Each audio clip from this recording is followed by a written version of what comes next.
Into the Wild by Emily Hammonds. Exposition. Soon after the divorce to Marcia, Walt McCandless started to date his secretary, Wilhelmina Johnson. Wilhelmina then gave birth to their firstborn son, Chris McCandless, on February 12, 1968. As time passes, Chris had several disagreements with his father. Chris started to develop his own philosophy on following his own rule. For example, Chris would disobey his physics teacher because he thought it was a stupid rule and decided to ignore it. He did his lab reports, but not in the correct format, so the teacher gave him an F. Chris told his parents that he did not want to go to college. However, his parents kept pressuring him to get a degree and to get a good paying career. Chris finally gave in and went to Emory University. This is considered the exposition because it introduces Chris's characteristics, personality, and his relationship with his parents. Inciting incident. Chris's relationship with his parents deteriorates when he finds out his father's dark secret. When Chris was in California, he went to his childhood neighborhood, El Segundo. At El Segundo, he called up old families that he used to hang out with. Soon after, he discovered the shocking truth about his dad's past affair. Even though Walt McCandless had a son with Wilhelmina, Walt was living a double life with his ex-wife, Marcia. The discovery of his dad's past can be classified as the inciting incident due to the fact that Chris wanted to get away from society right after he found out about the affair. Rising action. In summer of 1990, Chris graduated from Emory University after 4 years. Soon after, he donated all of his money to charity and vanished from his family's life. Chris took his yellow Datsun and traveled to Nevada. Soon after, Chris abandoned his car due to natural disaster and hiked across the state.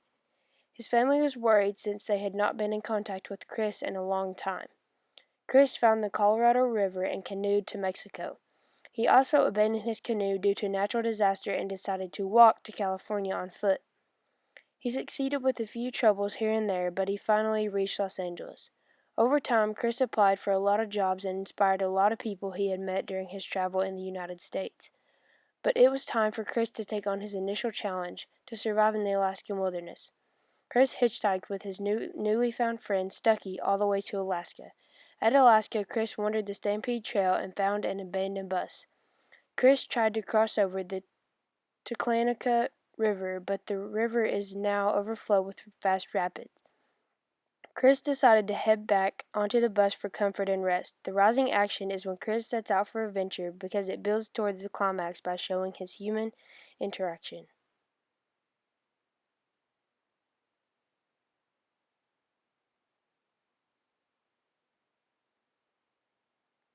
Climax. Chris McCandless ate a potato seed that contained poisonous mold. This mold that he ate rendered his digestive system useless. His body could not receive any nutrient and energy from the meat that he had hunted due to the weakness of his digestive system. Since he had trouble standing up, he spent most of the day in an abandoned bus reading books. One of the last books he read was Dr. Zhivago by Boris Pasternak. Dr. Zhivago influenced Chris to actually change his mind about being an adventurer. In one of the margins of his book, Chris noted happiness only real when shared. Another book that also persuaded Chris's mind was Tolstoy's Family Happiness. In Tolstoy's books, Chris marked a passage that made him emotional. He was right in saying that the only certain happiness in life is to live for others. These events are the climax of the story because it showed that Chris is now a changed character. He no longer wants to travel alone in the wilderness, but instead he wants to spend time together with his family.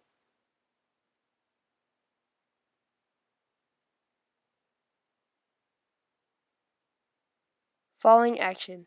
On August 12th, Chris dragged himself off the bus to gather some berries to eat. He left a note for people who would stop by, saying that he was in need for help and that he will be back soon.